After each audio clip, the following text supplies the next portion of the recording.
Here we are on our adventure to Goat Island Preserve. Going to try and locate the Trinity lock. It's located off of Beltline. We hear some gunshots, so they sound south of us. We think we're okay. We'll find out. Here, I'll show you a map. We're going to be here, right. And we will be walking down here to find this trail and walking up to the Trinity lock. Right.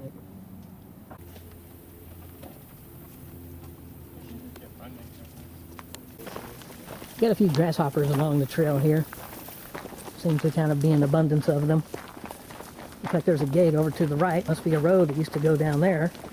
Maybe that's a gun range or something. Maybe down there. Where the gunshots are coming. Since we're hearing a lot of gunshots. Okay. Good big fancy gate. Is this our missile trail? On it. That's interesting. I think that's our trail right there. Ooh, I think it is. Could be. Maybe a gun range. I'm hoping that's a gun range. Yeah. It's got a nice open... We think that's a gun range back that way, we're hoping. No more of the trail.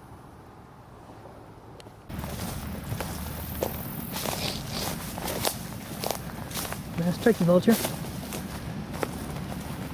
Oh yeah, that's really nice. Oh man, that's really... Oh yeah, that's just the... Oh, look at that. That's the lock right there. Wow. What a picture. There's the lock, folks. It does exist. Tricky part might be getting down there. Looks like a challenge.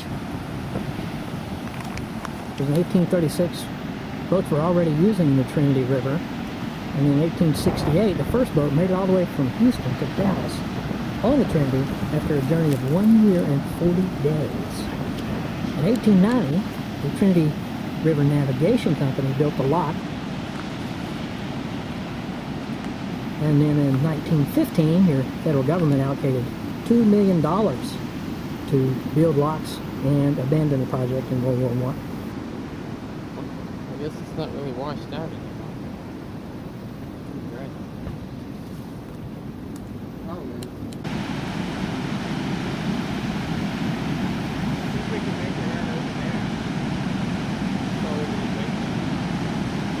We'll try.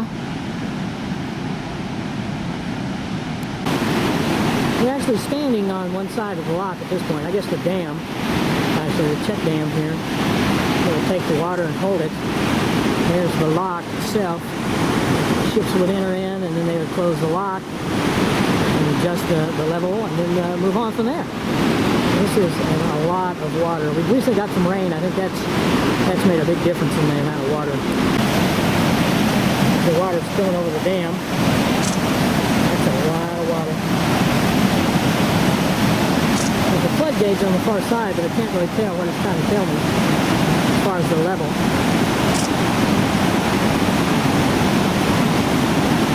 Maybe that's kind of the normal level for it.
Yeah.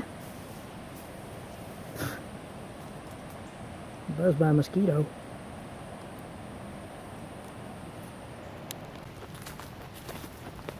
Here's a look at the trail. Actually, it's a pretty good road most of the way. I think if you had a four-wheel drive or a four-wheeler, you could probably get all the way down here. You definitely park at the power lines like our friends that are fishing behind us did, and get a lot closer than we did. Of course, that's generally how it works. Once you've been there, you find a better way. Ask Lewis and Clark. We are on the bridge over the river. You can see a couple old piers for an old bridge. I don't really see anywhere for it to end or to go. But obviously it was a pretty good sized old bridge there.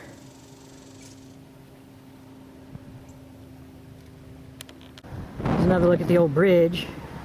I guess what's left of the old bridge from the piers. And then there's these wooden posts with, I would say, pretty good sized blocks of cement just kind of hanging out.